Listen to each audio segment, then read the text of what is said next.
Welcome back here. We're going to talk about PMDD and how often this actually can be missed in being properly diagnosed for women. Now, as I talk about this, one of the things I want you to keep in mind is that this is still an area, a field that I believe is not well researched enough to really have a standard of diagnosis, care, everything else.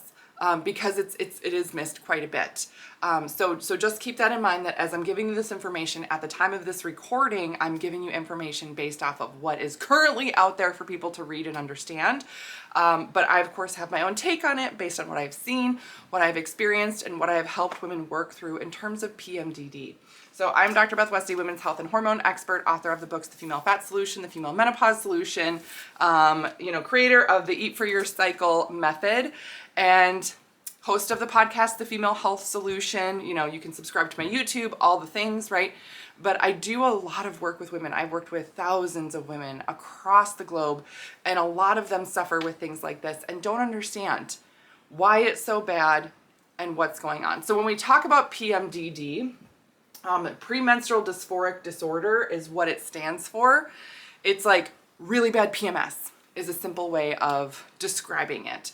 But essentially, it's a certain time of the month, your hormones completely take over your body, your brain, and you're like, I am not acting like me at all. I don't feel like me. My hormones are driving the bus, and I can't kick them out of the driver's seat. They will drive the bus until a certain other benchmark happens. For example, one gal that I worked with earlier this year with really bad PMDD, she would describe herself as having 2 normal weeks when her period would start up until about ovulation. And then after ovulation, during week 3, things would slowly start to shift and she started to not feel like herself, but the worst week was week 4. She would literally try to avoid people during week 4. Literally try to not talk to people or anything. Her family, avoid things as much as possible. She would get everything else done, outside of that week. She wouldn't go to the store if she didn't have to. She wouldn't run errands. She would not do any other tasks. Even with her work, she really tried to schedule things so it didn't interact on that week, because she's like, I'm not me. I will yell at people. Like, she had gotten in trouble at work for blowing up at a coworker, and she's like, I like this person. I'm not mad at them. I don't understand why I did that. You are not driving the bus at that point, right? It's hormones are driving the bus. You are not in charge of it. And that's just how it goes. So when we talk about this stuff, when we were talking about these things, first thing that we did was do a Dutch test to really look at what her hormones were doing, to understand that full scope there. And then we really dove into specifics when we were working together in the Female Hormone Solution program to help her regulate her system as much as possible. Oftentimes it's a matter of a couple of different things of why this occurs from what I have seen. And again, this can be different for everybody, but what I typically see is it's 2 different things. One is that the hormone levels are really off. Like a lot of like too much estrogen dominance, excess estrogen in the system, that's part of it. But the other part of it then is that your body can't filter through well enough to get rid of it and to keep those hormones from being really overloaded at that certain time of the month. Because of the way our cycles shift and change throughout the month, it's really important that your body can keep up and keep processing quickly throughout those different phases. And there's some phases where things just slow down a little more for us as females. And her body was really having a hard time with that. Hence the PMDD would set in and she would really, really struggle. Really, really struggle. So there is that. So to get officially diagnosed, some things to understand here, besides doing a Dutch test, besides diving into that. And again, you can get on the wait list in the show notes here below the video. Click that link, get on the wait list for the next program that we have so that you can get guidance with all of these things, get a Dutch test, get the guidance, get the nutrient recommendations, all of that stuff. But to get officially diagnosed, when we talk about it being missed, the first thing to understand is that they want you to track it for at least 2 cycles. They want at least 2 cycles, so that this isn't just a one-off. I mean, your cycle can shift and change from a lot of different things, meaning it can be stress, or you got sick, or something, and it can throw one cycle off where you're like, whoa, I really did not feel like myself there. But you can have it 1 month, and then you're like, oh yeah, then it was fine for like 5 or 6 months. Okay, right? That might not necessarily be PMDD. It's usually something like, oh yeah, that was just related to this other incident that happened in my life and it impacted my hormonal response. Okay, so if it's like 2 cycles in a row at least, and for some women, they might have it every other month. 1 month is okay, the next month is not. Again, that has to do with the elevated level of hormone and the fact that your body can filter things out at a certain rate, but it gets backlogged and it needs help on a regular basis. So the timing of it, tracking of it, all that other stuff is really important, but track it for at least 2 cycles. If it's really bad, then that would be considered a long enough time to understand that, yep, it would be PMDD. It's not just one day, it is like all day, every day, my mood is off and I can't rein it back in. I can't, no matter how much I want to or try, my hormones in my body will not listen to me, type of thing.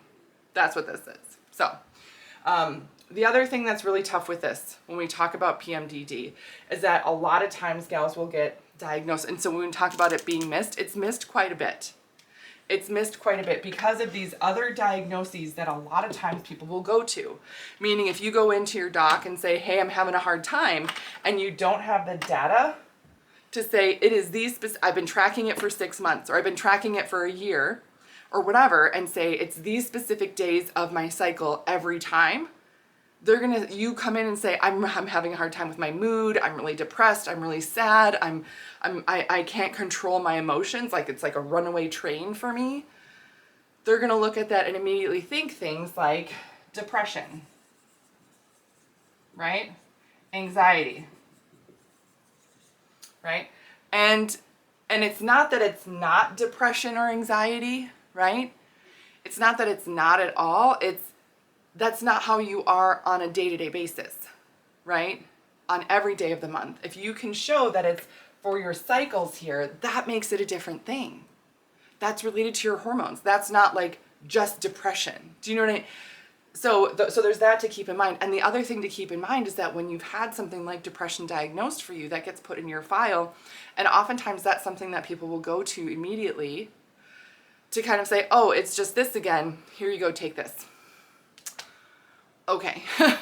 Versus let's look at your hormones. Let's deep dive into that, which is what we do in the Female Hormone Solution Program, is help your body have a regulation pattern to go off of there. So there's that. And the other thing that I see quite a bit when people have PMDD is this, bipolar diagnosis, the manic bipolar diagnosis. Again, this is not necessarily that this is truly who you are. This is more related to your hormones. So how often is this missed? How often is it missed? It can go missed for years, or you can think this is just normal for me. This is just how it is. It's not normal, right? You shouldn't feel like this. And then if you try to talk to somebody about it, but you don't have the data of when this is occurring in your cycle and really understanding, like, this is my hormones, right? You can have all this other stuff thrown at you, which won't necessarily help you, because the women that I have worked with, when they have PMDD, they will still have all these symptoms occurring at that same time. They get way worse, like that week before their period. I'm using that as an example. It can be different for you. But they get way worse at that time still, and they still struggle and wonder why. So those are some things to keep in mind here. Those are some things to understand. And so if you've been struggling with this or feel like, oh my gosh, I need help with this, again, go below here, go below this video, click that link, get on the wait list, and then don't hesitate to reach out to me if you have a question specifically. I've worked with a lot of women with PMDD, and it is, I'll be honest, an uphill battle, but it's not something that you can't get ahead of.